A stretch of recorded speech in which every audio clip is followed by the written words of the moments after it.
Welcome to Hypatia, the Light of Alexandria, the inspiring story of history's most remarkable female mathematician, philosopher, and astronomer. Join us as we journey through the life of a woman who dared to challenge the limits of her time and whose legacy continues to illuminate our world today.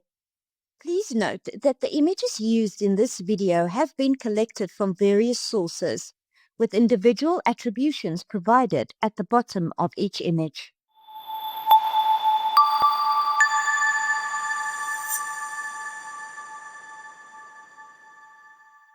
In the bustling streets of ancient Alexandria, where the Mediterranean meets the wisdom of the ages, there lived a woman whose brilliance would illuminate the world for centuries to come. Her name was Hypatia, and she dared to reach for the stars when society told women to look only at the ground. Picture, if you will, the year 370 of the Common Era. Alexandria stands as the jewel of the ancient world. Its great library a beacon of learning that draws scholars from every corner of the earth.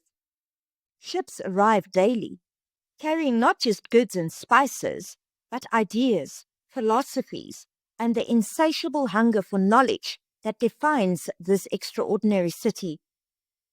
Into this world is born Hypatia, daughter of Theon, himself a distinguished mathematician and astronomer.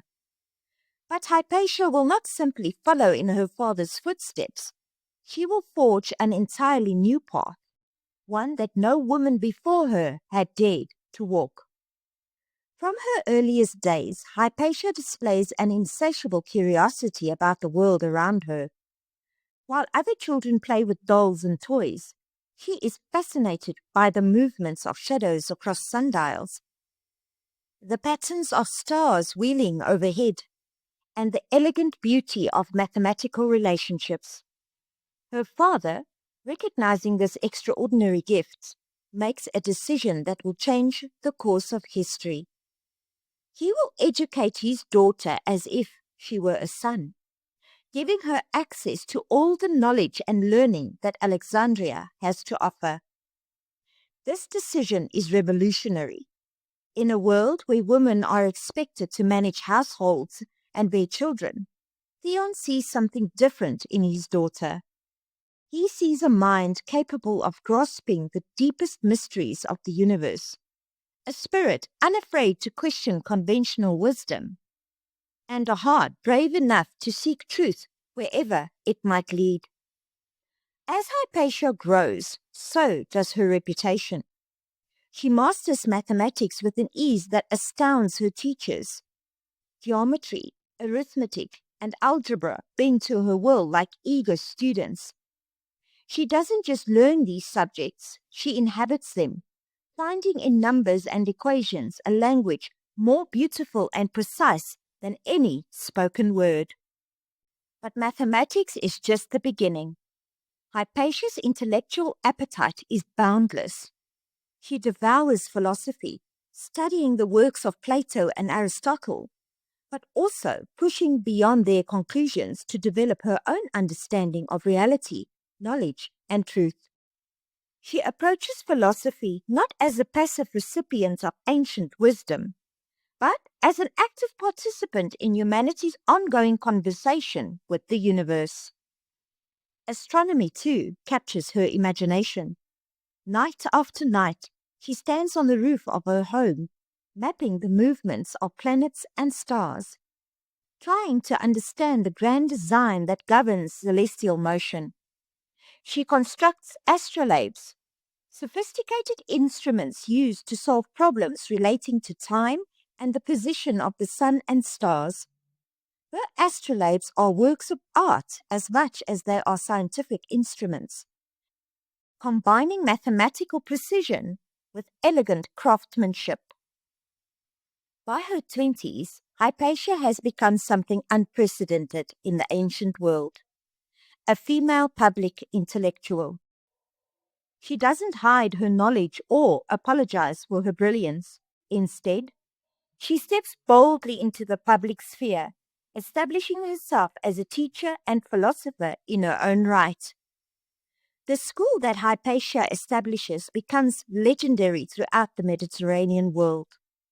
Students travel from distant lands to sit at her feet and learn from the most brilliant mind of their generation. But this is no ordinary school. Hypatia doesn't simply lecture from prepared texts or repeat the wisdom of ancient authorities.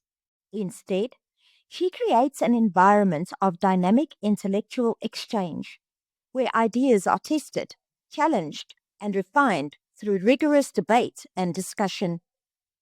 Her teaching method is revolutionary. Rather than demanding blind acceptance of established truths, she encourages her students to think critically, to question assumptions, and to follow logical arguments wherever they might lead.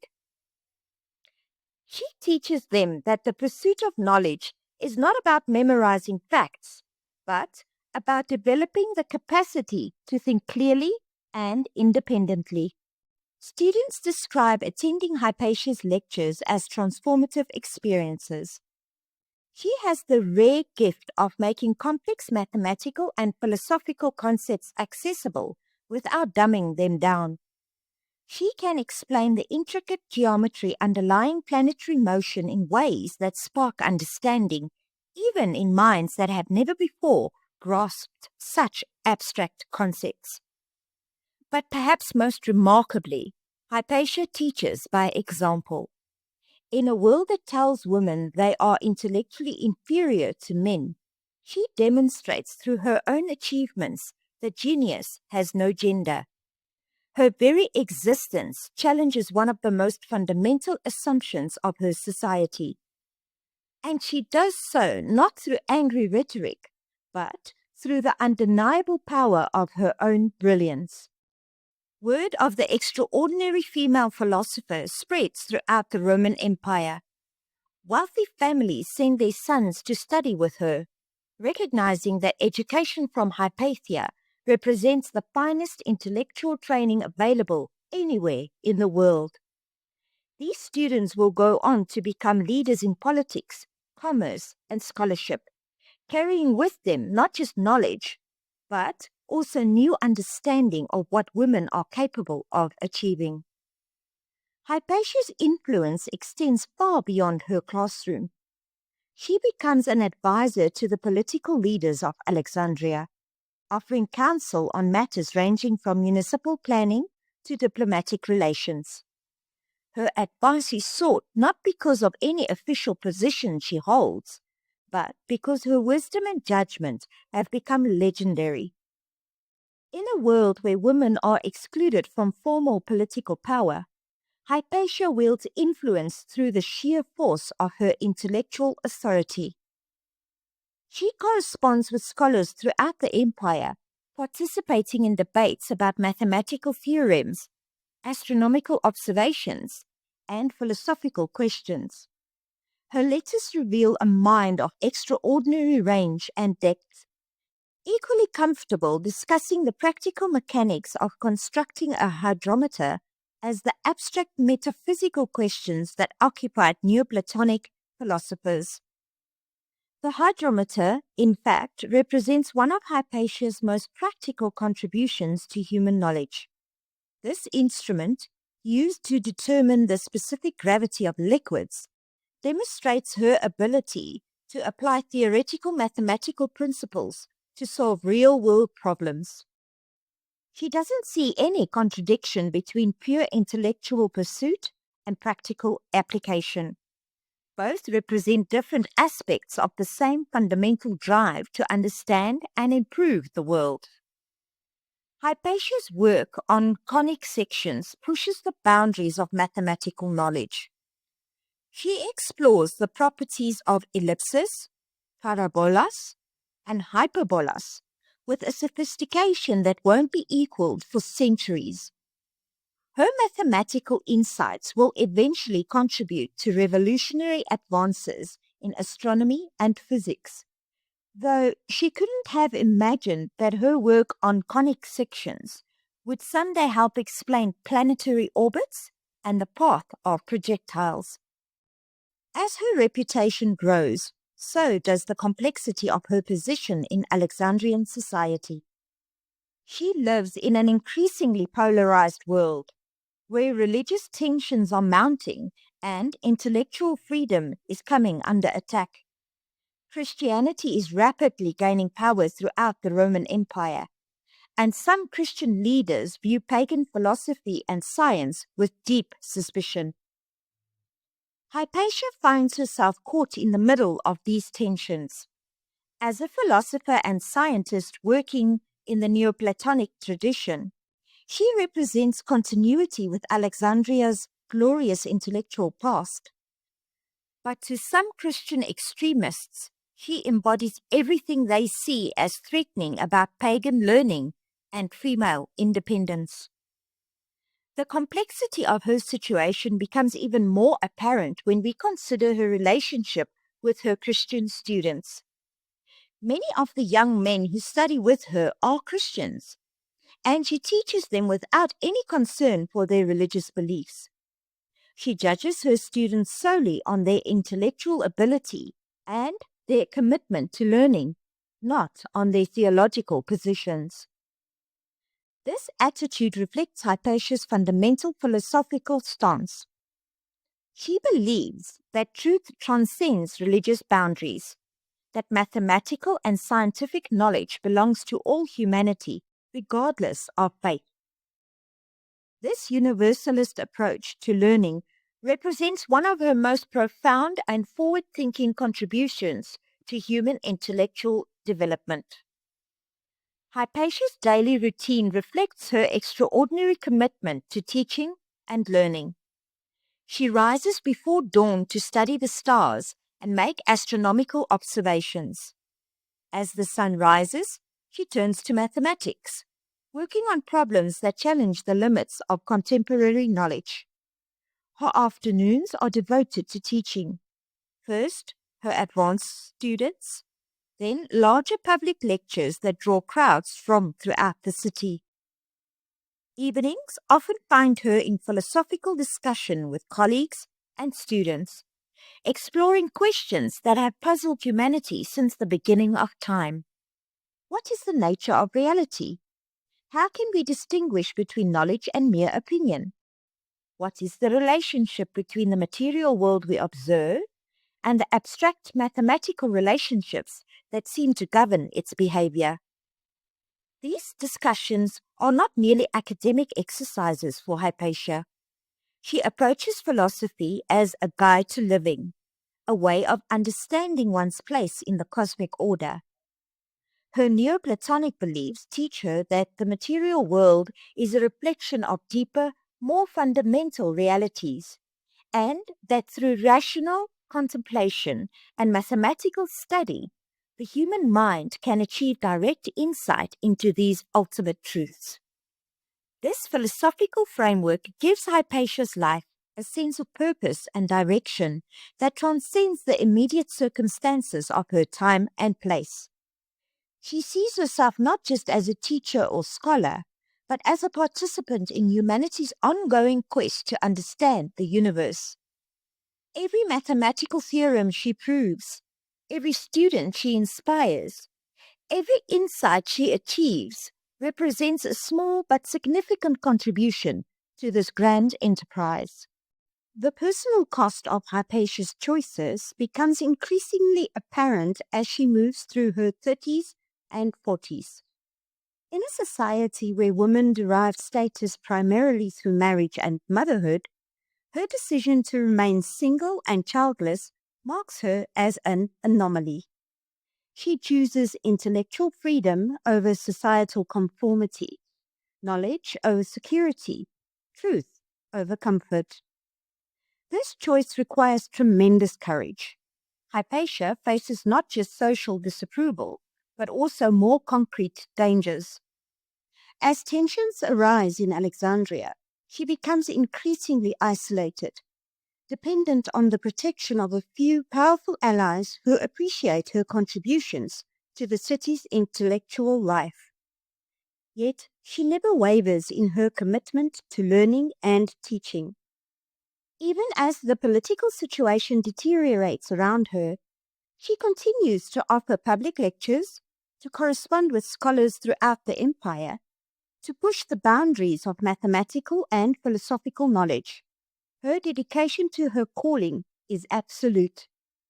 The invention and refinement of the astrolabe represents perhaps Hypatia's most sophisticated achievement in applied mathematics. This instrument, which allows users to solve complex problems related to astronomy and timekeeping, requires an intricate understanding of spherical geometry, astronomical relationships, and precise mechanical construction. Creating an astrolabe demands not just theoretical knowledge, but also practical skills in metalworking and calibration.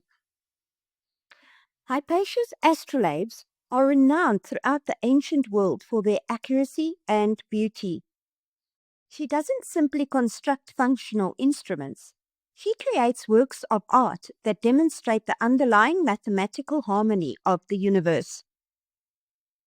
Each astrolabe is a physical manifestation of the abstract relationships she has discovered through her mathematical research.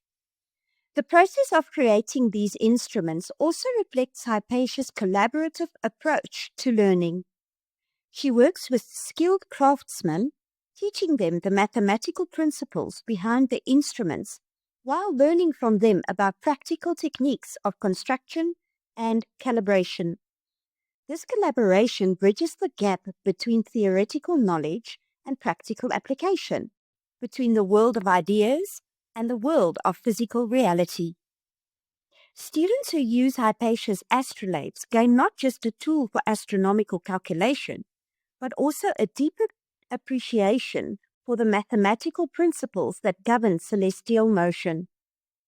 The instrument becomes a teaching device that makes abstract concepts tangible and comprehensible.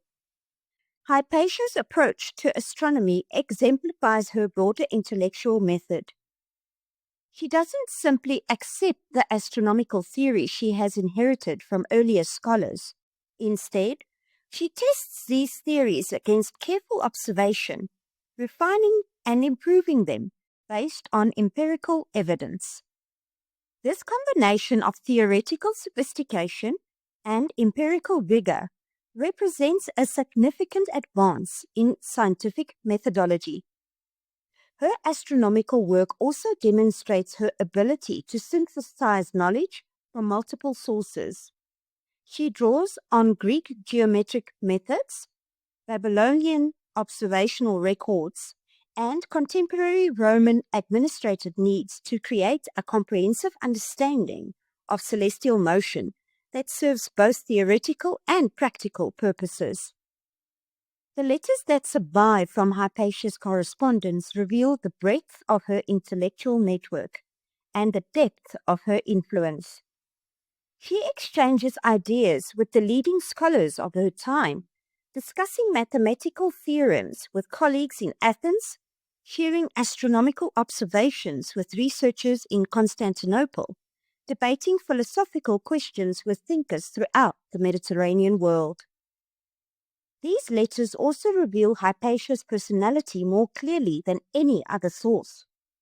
They show her to be generous in sharing knowledge, rigorous in her reasoning, and gracious in her interactions with both colleagues and students. She demonstrates a rare combination of intellectual confidence and personal humility, certain of her own abilities, but always willing to learn from others. Her correspondence also illuminates the practical challenges facing a female intellectual in the ancient world. She must navigate complex social and political relationships, maintaining her independence while securing the support necessary to continue her work. Her letters show her to be as skillful in these diplomatic negotiations as she is in mathematical reasoning. The philosophical school that Hypatia establishes represents a new model of intellectual community. Unlike earlier philosophical schools that were often closed, exclusive organizations, Hypatia's school is remarkably open and diverse. Students come from many different backgrounds, representing various religious and philosophical traditions. This diversity is not accidental. Hypatia believes that truth emerges through the collision and synthesis of different perspectives. She deliberately seeks out students and colleagues who will challenge her own assumptions and force her to refine her understanding. Her classroom becomes a laboratory for ideas, where theories are tested not through abstract argument alone, but through dynamic interaction with minds from many different traditions. The influence of Hypatia's educational philosophy extends far beyond her immediate students. The men she teaches go on to establish their own schools and intellectual communities, often adopting her methods of open inquiry and collaborative learning.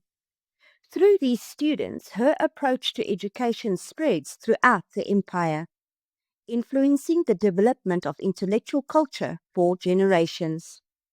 Her teaching also influences the development of what we would now recognize as scientific methodology. Her emphasis on testing theoretical claims against empirical evidence, on seeking multiple perspectives on complex problems, and on maintaining intellectual humility in the face of uncertainty establishes patterns of thought that will eventually contribute to the scientific revolution over a millennium later. As the political and religious climate in Alexandria becomes increasingly volatile, Hypatia faces mounting pressure to conform to changing social expectations. Some Christian leaders call on her to convert to Christianity, arguing that her continued adherence to pagan philosophy sets a dangerous example for the city's youth.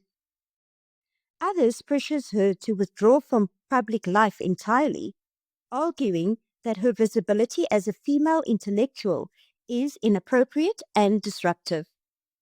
Hypatia refuses both demands. She will not abandon the philosophical and scientific traditions that have shaped her understanding of the world, nor will she retreat from the public role she has earned through her achievements. Her defiance of these pressures requires extraordinary courage, as she must have known that her refusal to conform makes her increasingly vulnerable to attack. Her position becomes even more precarious as she becomes inadvertently entangled in political struggles that are tearing Alexandria apart. Her friendship with Orestes, the Roman prefect of Alexandria, makes her appear to be aligned with imperial authority against the rising power of the Christian Church. Her influence over young men from prominent families makes her seem threatening to those who want to control the direction of the city's cultural and intellectual development. Yet, even in these dangerous circumstances, Hypatia continues to teach and to pursue her research. She seems to believe that the pursuit of knowledge is worth any personal risk, that the continuation of Alexandria's intellectual tradition is more important than her own safety. This dedication to learning above all else represents perhaps her most heroic quality.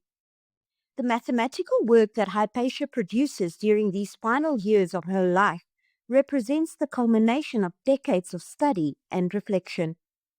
Her commentary on Apollonius's work on conic sections demonstrates a level of mathematical sophistication that wouldn't be matched for centuries.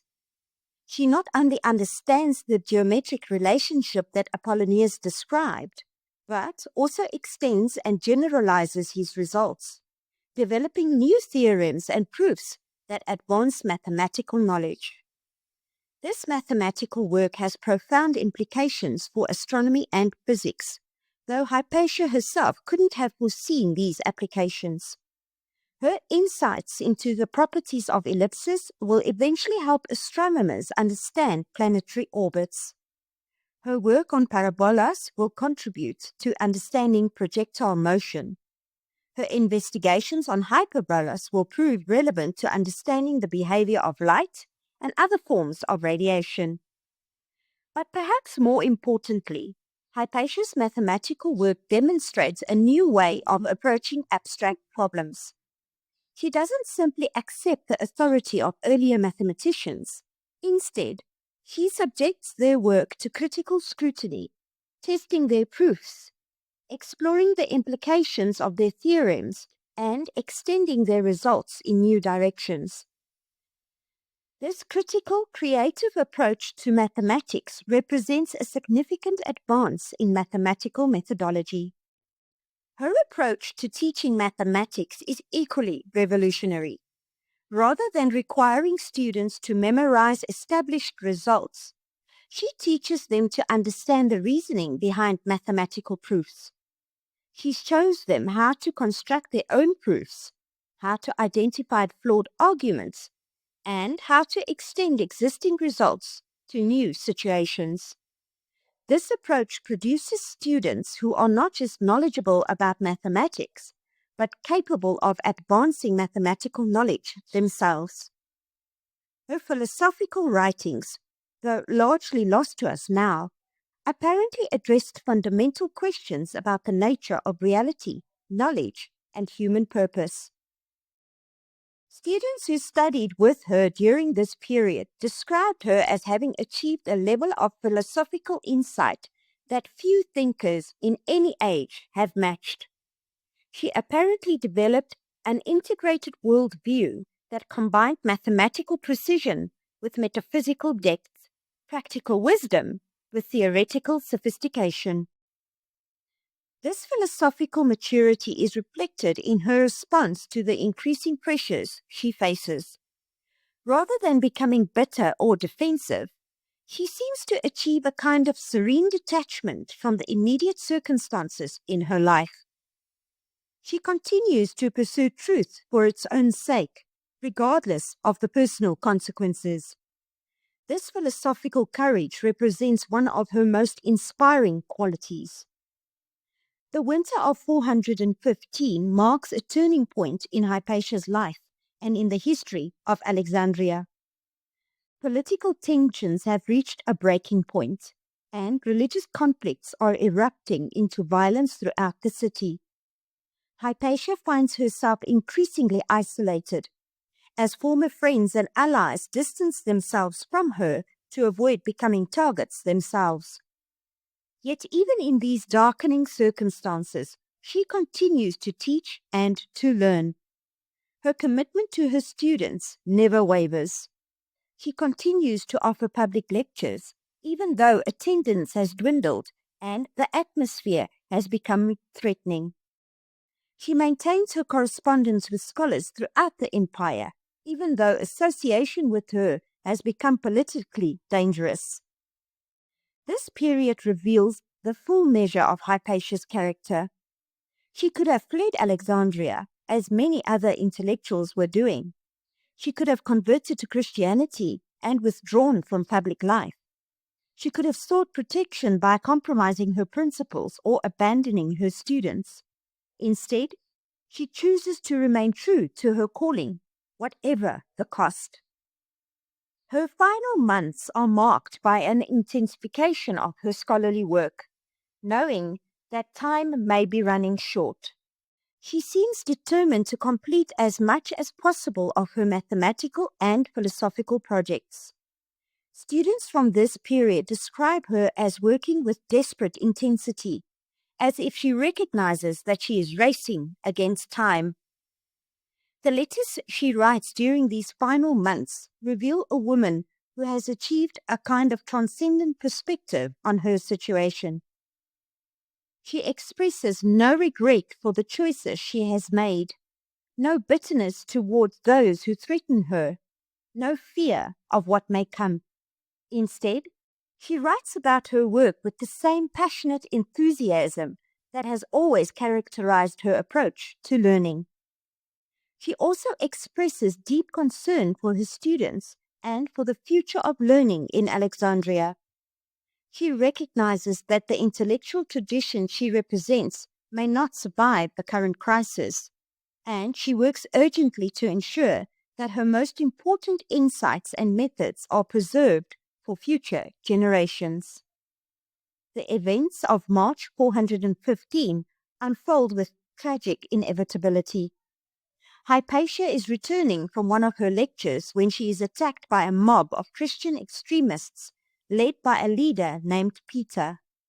These men, inflamed by years of inflammatory rhetoric against pagan philosophy and female independence, drag her from her chariot and take her to a nearby church.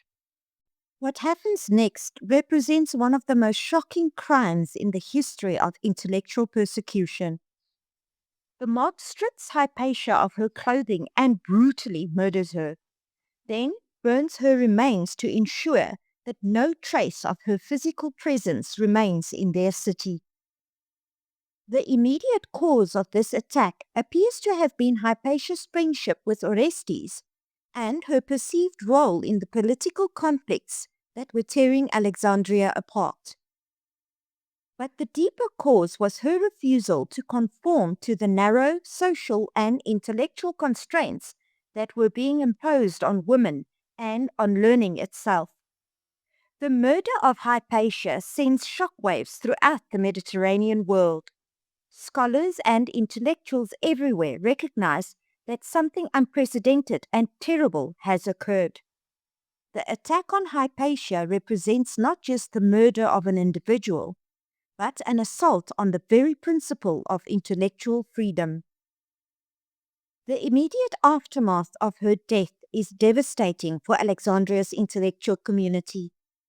Many scholars flee the city, recognizing that the environment has become too dangerous for free inquiry.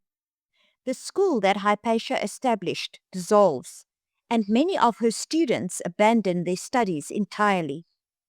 But the longer-term impact of her death is more complex.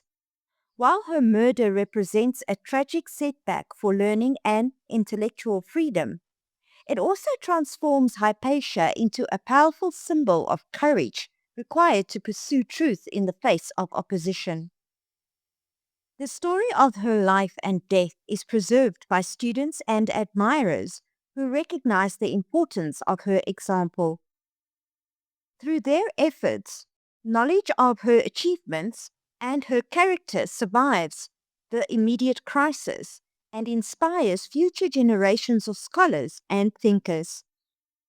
Over the centuries that follow, Hypatia's reputation grows rather than diminishes. Each generation discovers new reasons to admire her courage, her brilliance, and her unwavering commitment to learning. She becomes a symbol not just for women seeking to participate in intellectual life, but for everyone who believes that the pursuit of knowledge is worth any sacrifice. The mathematical and scientific work that Hypatia produced continues to influence the development of human knowledge long after her death. Her insights into conic sections contribute to the advances in astronomy and physics. Her methods of teaching mathematics influence educational practices. Her approach to combining theoretical investigation with practical application becomes a model for later scientists and engineers. But perhaps even more importantly, Hypatia's example demonstrates that intellectual excellence knows no gender boundaries.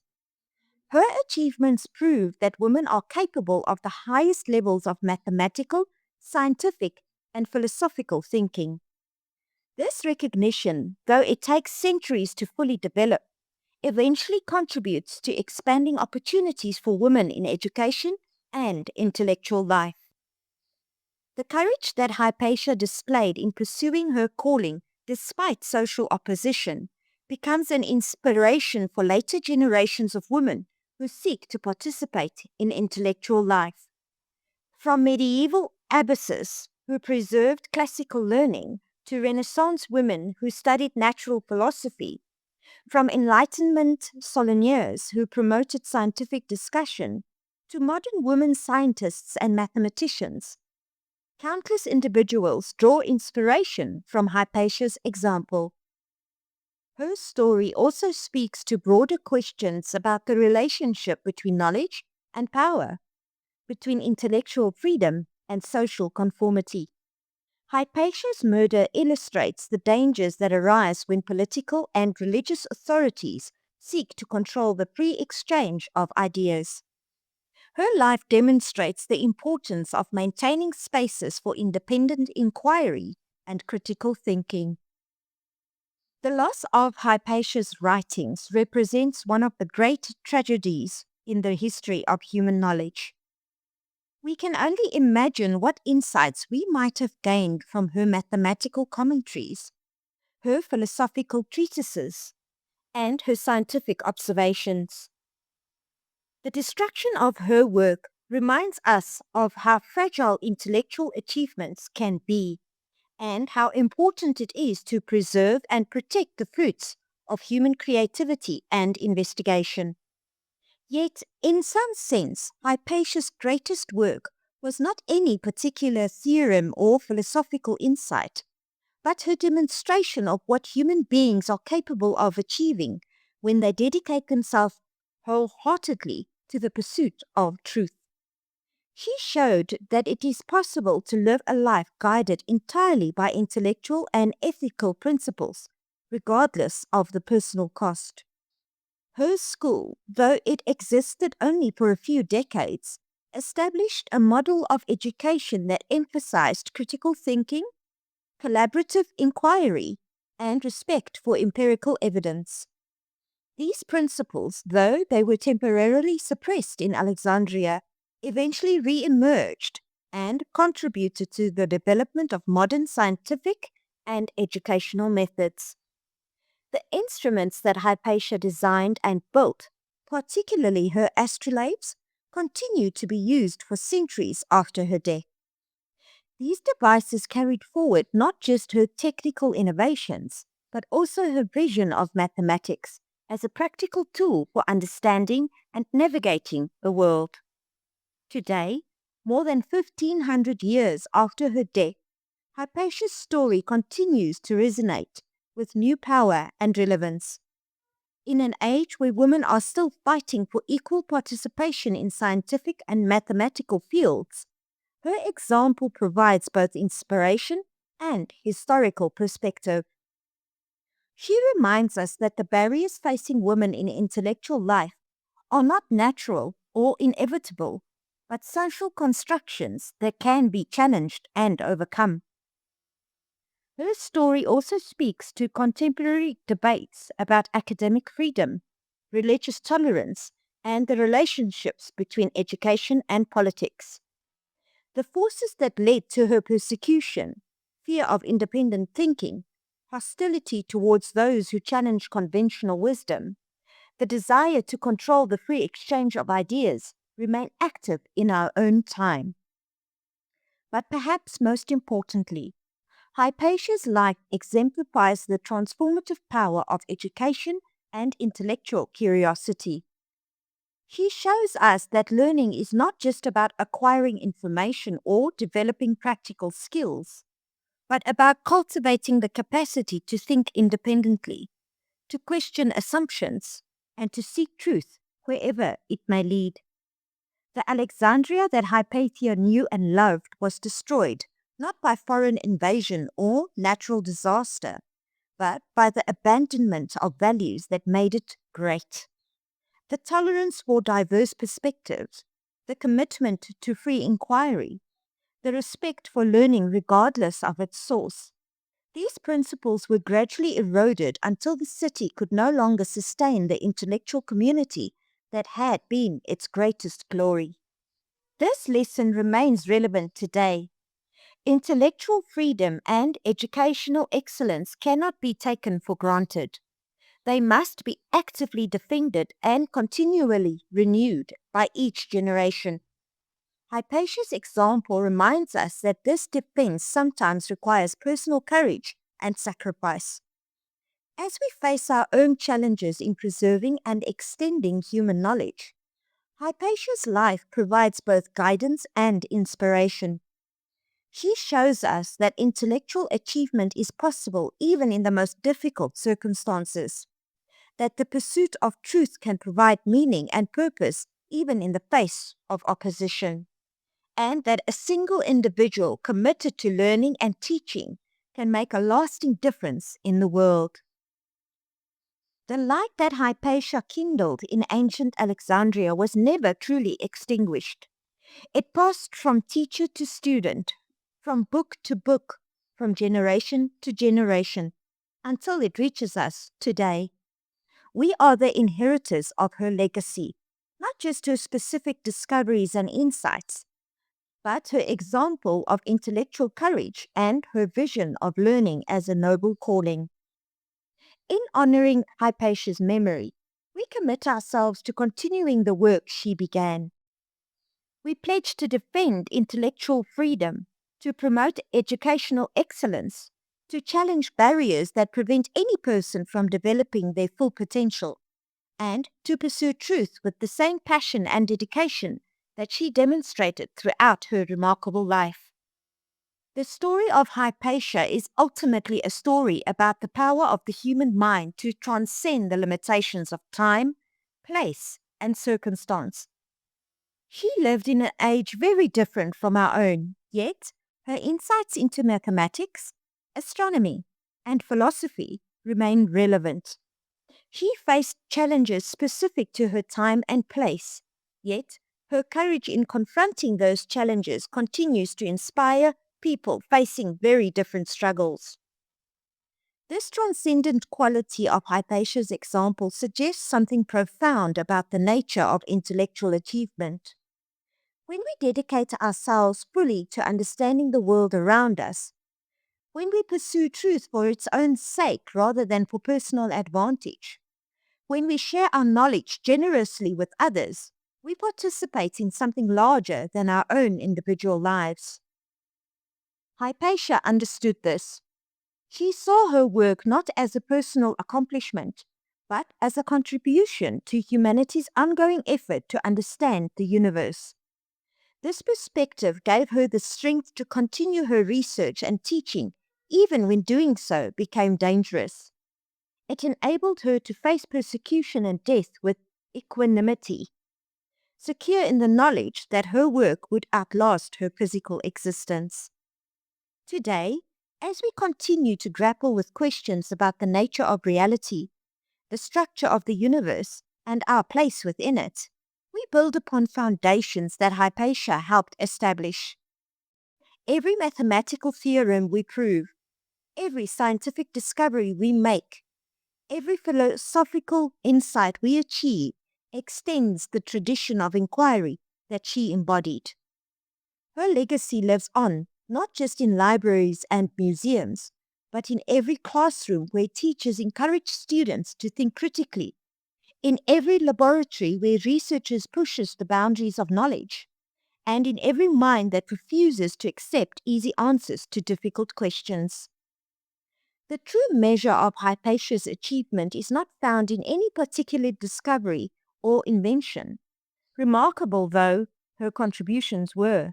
Instead, it lies in her demonstration that human life can be lived in complete dedication to truth, beauty, and understanding.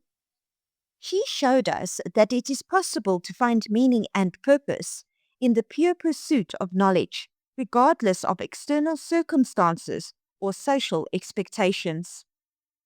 In a world that often seems to value only immediate practical results, Hypatia's example reminds us of the importance of basic research, theoretical investigation, and the cultivation of intellectual virtues for their own sake.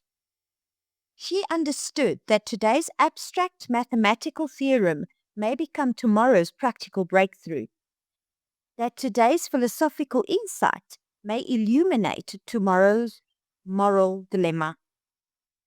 As we face the challenges of our own time, climate change, technological disruption, social inequality, political polarization, we need the kind of wisdom that Hypatia exemplified. We need people who can think clearly and independently, who can see beyond immediate circumstances to underlying principles, who can bring together insights from multiple disciplines to solve complex problems. Most of all, we need people who share Hypatia's unwavering commitment to truth and her generous spirit of sharing knowledge with others. The problems we face cannot be solved by any individual working in isolation. They require the kind of collaborative intellectual effort that Hypatia pioneered in her Alexandrian school. The flame that burned so brightly in ancient Alexandria burns still, passed from hand to hand across the centuries. It burns in every student who asks a probing question, every teacher who encourages independent thinking, in every researcher who pursues an investigation wherever it leads, and in every person who chooses difficult truth over comfortable illusion. Hypatia's story teaches us that this flame is both fragile and indestructible. It can be extinguished in particular times and places, as it was in Alexandria after her death, but in the human spirit's irrepressible desire to understand and to know. We are the guardians of this flame today. We have the responsibility to tend it carefully, to protect it from those who would extinguish it, and to pass it on to future generations undimmed. In accepting this responsibility, we honor not just the memory of Hypatia, but the highest aspirations of humanity itself. The story of Hypatia is our story too. Like her, we live in times of change and uncertainty. Like her, we must choose between conformity and truth, between safety and principle, between the easy path and the right path. Her example shows us that it is possible to choose correctly, that a life dedicated to learning and truth is not only possible, but supremely worthwhile. As we conclude this tribute to one of history's most remarkable women, let us carry forward not just knowledge of her achievements, but commitment to the values she embodied. Let us be inspired by her intellectual courage, her generous spirit, and her unwavering dedication to the pursuit of truth. In doing so, we ensure that the light Hypatia kindled in ancient Alexandria continues to shine, illuminating the path forward for all who seek to understand our mysterious and beautiful universe. Her legacy is not just a story from the past, but a living force that continues to shape our past and our future. The name Hypatia means highest in ancient Greek, and she truly lived up to that noble designation. She reached for the highest achievements in mathematics, astronomy, and philosophy. She exemplified the highest virtues of intellectual courage and moral integrity. And she continues to inspire us to reach for our own highest potential as thinking, learning, and questioning human beings. This is the gift that Hypatia gives us across the centuries. Not just her specific discoveries and insights, remarkable though they were, but her example of what it means to live a fully human life dedicated to the pursuit of truth, beauty, and understanding. In honoring her memory, we commit ourselves to continuing the great work she began, carrying the flame of knowledge ever forward into an uncertain but promising future. Thank you for joining us on this journey through Hypatia's extraordinary life. Her courage and brilliance continue to inspire us today. Please share your thoughts in the comments below. What aspect of her story resonated most with you?